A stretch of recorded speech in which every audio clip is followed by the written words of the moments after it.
حضرت فاطمہ رضی اللہ تعالیٰ عنہ آپ نے چونکہ ڈائریکٹ نبی پاک علیہ السلام کی گود میں پرورش پائی ہے، جن لوگوں نے حضور علیہ السلام کی بڑی مختصر سی صحبت پائی، بڑا تھوڑا سا وقت انہوں نے نبی پاک علیہ السلام کے ساتھ گزارا، ان لوگوں کو اللہ تبارک و تعالیٰ نے بڑے اعزازات دیے، گویا حضور کی مقدس گلی سے بھی جو گزر گیا اللہ تعالیٰ نے اسے بھی بڑا مالا مال فرمایا۔ لیکن حضرت فاطمہ رضی اللہ تعالیٰ عنہ نے تو عمر مبارک کی ساری نبی پاک علیہ السلام کی مقدس تربیت میں گزاری ہے۔ تو جناب فاطمہ رضی اللہ تعالیٰ عنہ نے حضور علیہ السلام سے جو سیکھا، جو تربیت پائی، یقیناً اس کی مثال نہیں دی جا سکتی۔ اگرچہ ان کی روایات، جو ان کی مرویات ہیں وہ بڑی کم ہیں، لیکن اس کے باوجود حضرت امام جلال الدین سیوطی رحمۃ اللہ تعالی علیہ نے حضرت فاطمہ رضی اللہ تعالی عنہا کی جو مرویات ہیں، یعنی جو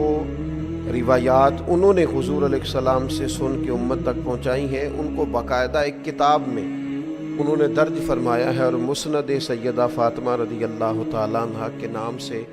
امام جلال الدین سیوطی رحمۃ اللہ علیہ کی کتاب ہمیں ملتی ہے۔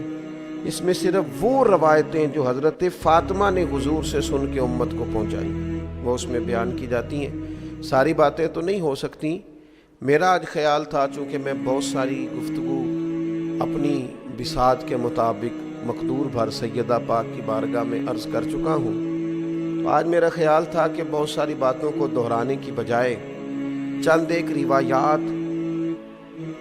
جو سیدہ پاک رضی اللہ تعالی عنہا نے حضور علیہ السلام سے سن کے امت تک پہنچائی ہیں، اور یہ بڑی قیمتی باتیں ہیں۔ حضور کی ہر بات ہی بڑی قیمتی ہے، لیکن جس کو سیدہ پاک روایت کر رہی ہیں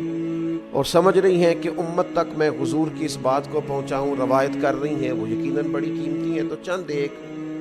ایسی روایات جو حضرت فاطمہ رضی اللہ تعالی عنہا نے روایت کر کے امت تک پہنچائی وہ میں آپ کی خدمت میں عرض کرتا ہوں۔ یہ پہلی روایت حضرت فاطمہ رضی اللہ تعالی عنہا سے مروی ہے، اور امام بہقی رحمۃ اللہ علیہ نے اسے اپنی سند کے ساتھ روایت کیا ہے۔ حضرت فاطمہ رضی اللہ تعالی عنہا فرماتی ہیں کہ ایک دن سحری کا وقت تھا اور میں سو رہی تھی، آرام فرما تھیں جناب سیدہ۔ فرماتی ہیں نبی پاک صلی اللہ تعالی علیہ وسلم میرے پاس سے گزرے، سحری کا وقت تھا، تو حضور نے مجھے پاؤں سے پکڑ کے ہلایا، اور حضور علیہ السلام فرمانے لگی میری بیٹی اٹھو، اپنے رزق سے اپنا حصہ وصول کرو۔ فرمایا کہ یہ جو طلوع فجر کا وقت ہوتا ہے نا، طلوع فجر سے لے کر طلوع آفتاب تک، طلوع فجر سے طلوع آفتاب تک، یعنی فجر کا وقت شروع ہونے سے لے کر سورج نکلنے تک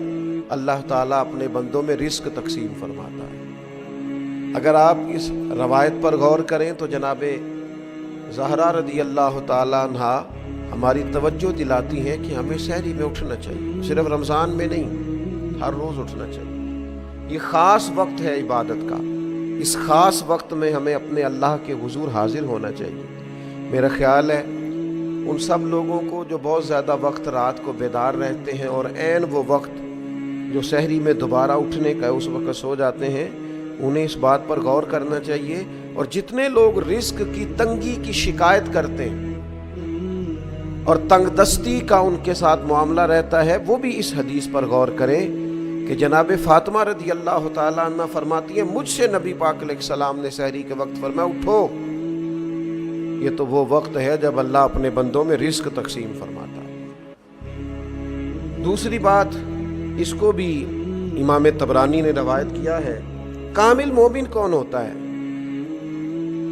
اس کی علامات سیدہ پاک رضی اللہ تعالی عنہا نبی کریم صلی اللہ تعالی علیہ وسلم سے روایت کرتے ہیں۔ آج آپ کسی شخص سے بھی کبھی بات کریں گے، وہ سب سے بڑا مسلمان نظر آئے گا، سب سے بڑا مومن نظر آئے گا، اس کی باتوں میں، لب و لہجے میں ایسا محسوس ہوگا کہ جناب تکمیل کیے بیٹھے ہیں اپنی شخصیت کی، اور جناب مکمل جانتے ہیں اپنے آپ کو۔ لیکن یہ دیکھیے جناب فاطمہ رضی اللہ تعالی عنہا کامل مومن کی علامات بیان کرتی ہیں، ارشاد فرماتی ہیں کہ نبی پاک صلی اللہ تعالیٰ علیہ وسلم نے فرمایا وہ شخص کامل مومن نہیں ہو سکتا جس کا پڑوسی اس کے شر سے محفوظ نہ ہو۔ اگر وہ تکلیف دیتا ہے، اپنے پڑوسی کو اذیت پہنچاتا ہے، تو پھر کامل مومن نہیں ہو سکتا۔ اور پھر فرماتی ہیں کہ نبی پاک صلی اللہ تعالیٰ علیہ وسلم نے فرمایا کہ جو بندہ اللہ تعالیٰ پر اور یوم آخرت پر ایمان رکھتا ہے، اسے چاہیے اپنے مہمان کی عزت کرے، جو گھر آ گیا ہے اس کا اکرام کرے، یہ اس کے مومن ہونے کی علامت ہے۔ اور پھر ارشاد فرمانے لگی کہ نبی پاک صلی اللہ تعالیٰ علیہ وسلم نے فرمایا جو اللہ تعالیٰ اور آخرت پر ایمان رکھتا ہے کبھی اپنے ہمسائے کو اذیت نہ دے۔ اور پھر فرمایا جو اللہ تعالیٰ اور یوم آخرت پر ایمان رکھتا ہے اسے چاہیے یا تو اچھی بات کرے یا خاموش رہے، اپنے منہ سے ایسے جملے نہ نکالے جو جملے درست نہیں ہیں، جو جملے پاکیزہ نہیں ہیں، عمدہ نہیں ہیں، مومن کی شایان شان نہیں۔ اور پھر ارشاد فرماتی ہیں کہ نبی پاک صلی اللہ تعالیٰ علیہ وسلم نے فرمایا بے شک اللہ تعالیٰ حیادار، بردبار،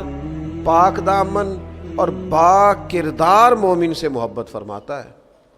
یہ صفات پیدا ہوں گی تو انسان اللہ تعالیٰ کی محبت کے قابل ہوگا۔ اور پھر فرماتی ہیں بد زبان، بد اخلاق، ضدی اور بھکاری سے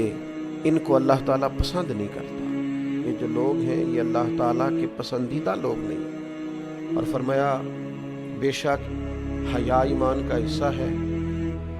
اور ایمان جنت میں لے جاتا ہے، جبکہ بد کلامی، بد خلقی یہ جہنم والا عمل ہے، یہ انسان کو دوزخ کی طرف لے جاتی ہے۔ میرا خیال ہے امام طبرانی کی روایت کرتا اس ایک حدیث پر ہی جو عمل کر لے وہ روحانی طور پر ایک مضبوط مسلمان ہو جائے گا، طاقتور مسلمان ہو جائے گا۔ پھر سیدہ پاک رضی اللہ تعالیٰ عنہ ایک اور مقام پر ارشاد فرماتی ہیں، آپ ارشاد فرماتی ہیں کہ رسول اللہ صلی اللہ تعالیٰ علیہ وسلم نے ارشاد فرمایا، یہ بھی امام بہقی روایت لائے ہیں سیدہ پاک سے، فرماتی ہیں کہ نبی پاک صلی اللہ تعالیٰ علیہ وسلم نے فرمایا، یہ آپ زیادہ توجہ کیجئے گا جو بات عرض کرنے لگا ہوں، میں بڑے احترام کے ساتھ ان لوگوں کی خدمت میں عرض گزار ہوں جن پر اللہ کے انعامات زیادہ ہیں۔ جناب فاطمہ رضی اللہ تعالی عنہا سیدہ پاک ارشاد فرماتی ہیں کہ نبی کریم علیہ الصلوۃ والسلام نے فرمایا میری امت کے شریر لوگ وہ ہیں جنہیں نعمتیں عطا کی گئی ہیں اور وہ کیا کرتے ہیں، وہ انواع و اقسام کے کھانے کھاتے ہیں، رنگ برنگے کپڑے پہنتے ہیں اور بیہودہ گفتگو کرتے ہیں۔ یعنی اسی پہ انہوں نے اپنے آپ کو فوکس کر لیا ہے، کھاؤ پیو پہنو اور ہر وقت بیہودہ بولو۔ اگر اللہ نے تمہیں رزق دیا تھا تو خیر کے کاموں میں خرچ ہونا چاہیے تھا، اللہ کی رضا کے لیے اللہ کے بندوں پر خرچ ہونا چاہیے۔ اللہ نے اگر تمہیں نواز دیا تھا اور کچھ لوگ تمہارا اکرام کرتے تھے تو کیا مانا تم ہر وقت بات ہی کرتے رہو، پھر تمہارے لہجے میں ٹھہراؤ ہونا چاہیے تھا۔ اسی طرح حضرت فاطمہ رضی اللہ تعالیٰ عنہ کی بس ایک روایت عرض کرتا ہوں، اور آج 3 رمضان المبارک ہے، میری بڑی خواہش ہے کہ سیدہ پاک رضی اللہ تعالیٰ عنہ کا روایت کیا گیا یہ وظیفہ، آپ کی ارشاد فرمائی گئی یہ بات، یہ ہم سب کو اپنا لینی چاہیے۔ اور اس کی جو فضیلت انہوں نے بیان کی ہے آپ دیکھیے، اس کو بھی امام بہقی نے روایت کیا ہے۔ سیدہ پاک رضی اللہ تعالیٰ عنہ فرماتی ہیں کہ حضور سید عالم صلی اللہ تعالیٰ علیہ وسلم نے فرمایا جو بندہ سورہ حدید کی تلاوت کرے، سورہ واقعہ کی تلاوت کرے اور سورہ رحمان کی تلاوت کرے تو سیدہ پاک اسے کیا ملے گا؟ تو آپ فرماتی ہیں اس کا ایک نام ڈال لیتے ہیں فرشتے، زمین و آسمان کے فرشتے اس کا ایک نام رکھ لیتے ہیں۔ فرماتی ہیں جو سورہ حدید، سورہ واقعہ اور سورہ رحمان کی تلاوت کرے، زمین و آسمان کے فرشتے اسے جنتی باشندہ کہہ کے پکارنا شروع کر دیتے ہیں۔ تو جنتی آدمی اگر اس کی تلاوت کریں، امام بہقی نے اس کو روایت کیا، اس کا نام رکھ لیتے ہیں فرشتے، جنتی جنتی کہہ کے گویا پکارتے ہیں، جنتی۔